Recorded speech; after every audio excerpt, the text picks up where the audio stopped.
Bonsoir mes sœurs, frères. Bonjour mes sœurs, frères, là où vous se trouvez, à l'heure que vous êtes.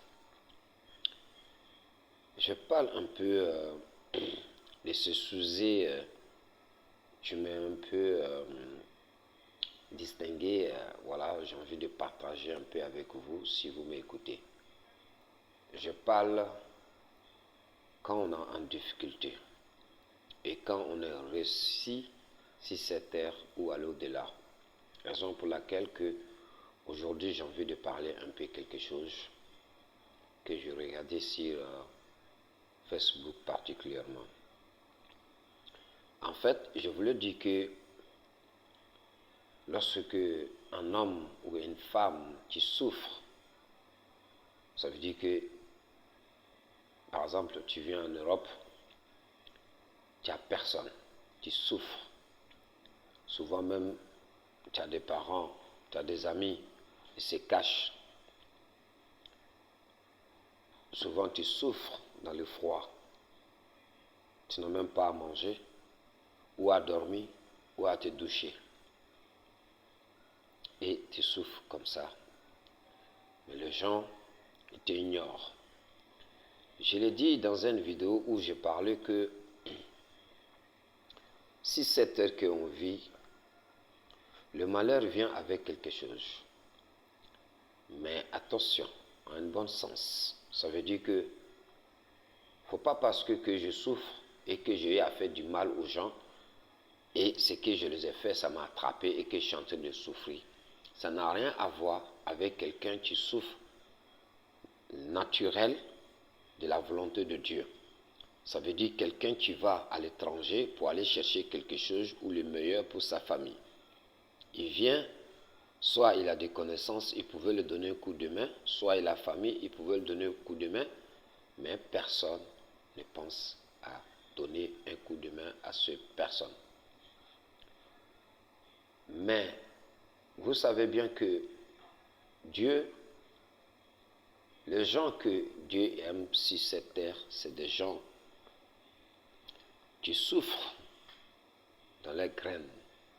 C'est des gens qui souffrent la volonté de Dieu. C'est les gens qui souffrent, qui quittent à la maison pour aller chercher quelque chose pour sa famille. Ça, on appelle ça souffrance naturelle.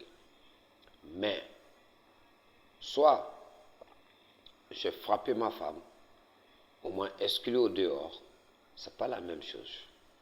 Là, c'est toi-même qui as subi ce genre de souffrance en mettant ça sur toi. Ça n'a rien à voir. Les meilleurs amis de Dieu, c'est des gens qui souffrent naturellement, qui ne volent pas, qui n'abusent pas quelque chose de quelqu'un, qui n'en veut personne.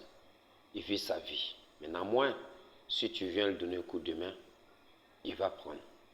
C'est cela qu'on appelle souffrance de Dieu. Vous savez que lorsque, souvent, pour rien comme ça, tu travailles, tu es chez toi, tu vis peinard, tu n'as aucun problème avec quelqu'un, soit quelqu'un vient mentir sur toi, que tu as fait quelque chose, la police te prend. Ça, c'est souffrance inconnue. Ça veut dire que tu souffres, que c'est quelqu'un qui a empêché ta vie. Soit il y a jalousie. Soit dans ta famille, il voit que tu veux percer, tu vas avoir la vie meilleure, ça le gêne. Il lui essaye de te bloquer en te faisant du maraboutage ou satanique ou fétiche pour bloquer ta chance. C'est ça qu'on appelle les souffrances réelles. Mais la vie, il y a un truc que chacun de nous essaye de comprendre, chacun de nous, il ne comprend pas. Lorsque tu vis tranquille et qu'à un moment donné, tu commences à souffrir, ça veut dire qu'il y a des empêchements de ta vie. Ne faites rien. Ni marabout, ni féticheur, ni quoi que ce soit, ne le fais pas. Je le dis toujours, ne cherche pas à savoir qui est l'auteur, qui est à la base. Cherchez un seul. Le seul truc que vous devez chercher, c'est Dieu. En lui faisant vous confiance.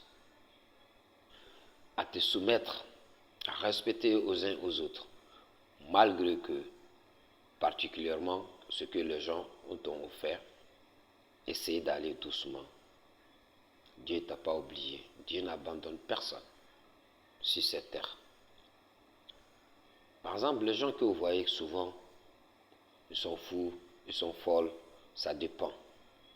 Il y en a, c'est des gens qui ont envoûté ces personnes pour le fait du mal. Il y en a, c'est des drogues. Il y en a, c'est l'alcool. Ça n'a rien à voir. Parce que c'est le chemin que tu as pris. Mais ça dépend aussi. Souvent, les gens, ils font du maraboutage pour que tu suives ce genre de choses, soit la drogue, soit l'alcool, pour déstabiliser ta vie. Vous comprenez?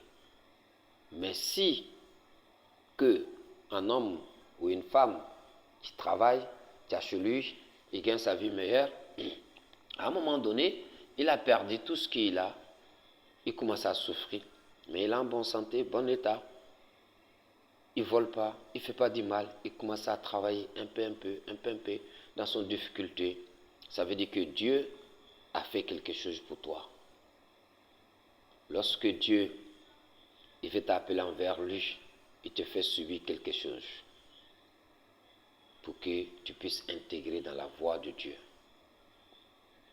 Vous comprenez? Je vous donne la suite s'il vous plaît. Il est déjà 6 minutes. Partagez et abonnez s'il vous plaît. Il y a beaucoup de choses que j'ai envie de parler.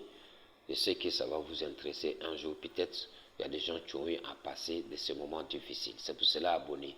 Ça va vous donner quelque chose à penser. Ça peut vous ouvrir la porte ou quelque chose. On ne sait jamais. Merci. Partagez. Abonnez s'il vous plaît.